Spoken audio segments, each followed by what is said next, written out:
what I would like to do is I don't want to do all the talking. I would like to give you all an opportunity to participate and find out what is important to you all and give you an opportunity to ask questions. If you'd like to, you may, we'll open up the floor for that now. Yes. Can you tell us about domestic violence? What does that mean? Domestic violence is a problem in our community, and it's a problem that's nationwide as well as global. Domestic violence is any act that threatens a person either physically, verbally, emotionally, psychologically, financially. It is determined to be an act against another person that is your intimate partner. And it's a situation that it can happen to a male or it can happen to a female. I'm sorry, what did you say? I mean, what population does this involve? I mean, who are you talking about? Is it just folks who are of the lower socioeconomic population?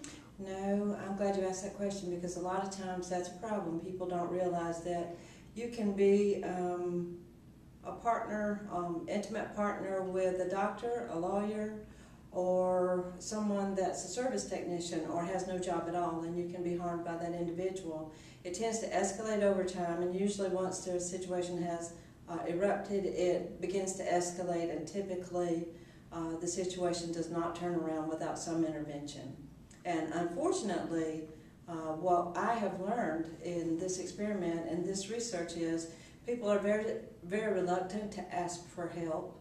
They're very fearful of retaliation, and they're also afraid of scorn, judgment, other people's opinions, and also it's very difficult for people to leave someone they love.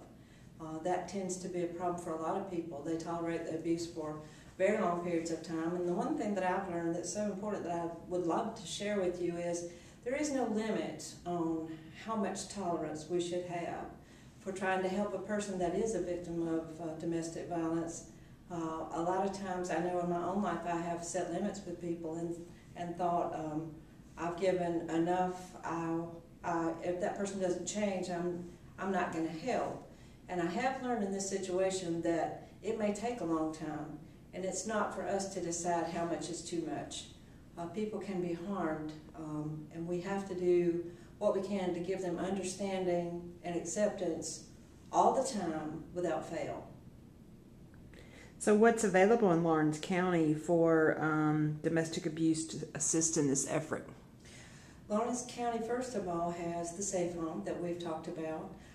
A person will usually get to the safe home through way of assistance through the police or some protective entity will make arrangements for them, or will call, or they'll learn that the safe home is available. The safe home is available 24/7.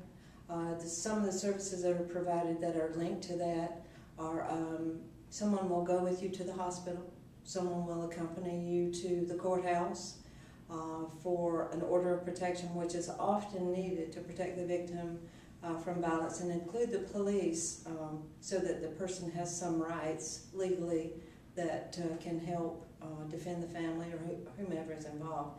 The Lawrence County Healthcare System has the Women's Center that is very effective in protecting women and is available. The Women's Center, the Lawrence County Hospital, is expanding not only to include birthing services, but also to receive persons of domestic abuse and get them to the proper organizations that can assist them.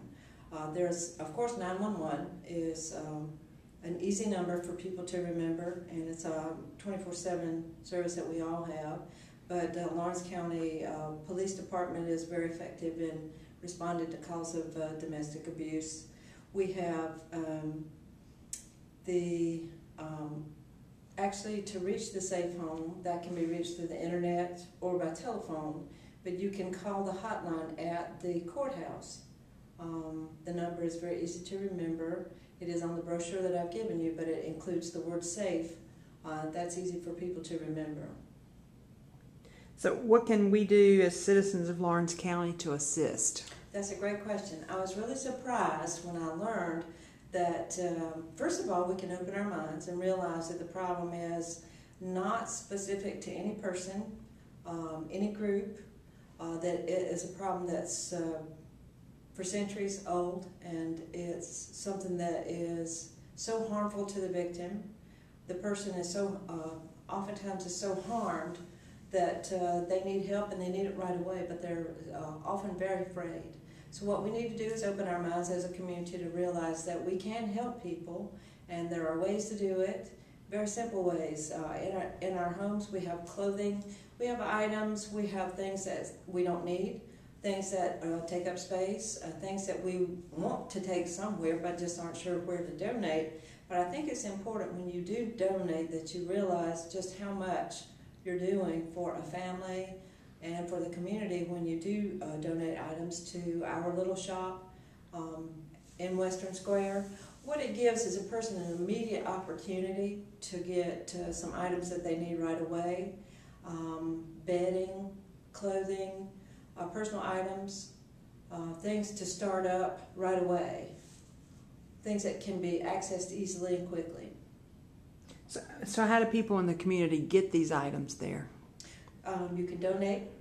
You can, these items can be picked up. We especially need furniture and appliances. TVs are not very helpful, but we have a telephone number that you can call for pickup, and we'll be happy to come to you and pick those items up. You can donate your time, you can volunteer your time, you can volunteer your organization, you can get involved for an hour, a day, whatever you have that's, that you feel you can share that would be helpful. I can assure you it would be useful. If everyone, if you feel that your questions have been answered and you're enlightened to our subject today, I really appreciate your time. I appreciate you all coming out, and I want you to know just how big a responsibility this is that we have, but it's so easy to fulfill, and it's a need that we have that is predominant in our county, and our statistics are higher for domestic abuse in this county than they are in counties of larger sizes. And when we say the Safe Home organization, we are referring to Abbeville, Saluda, and Lawrence counties involved.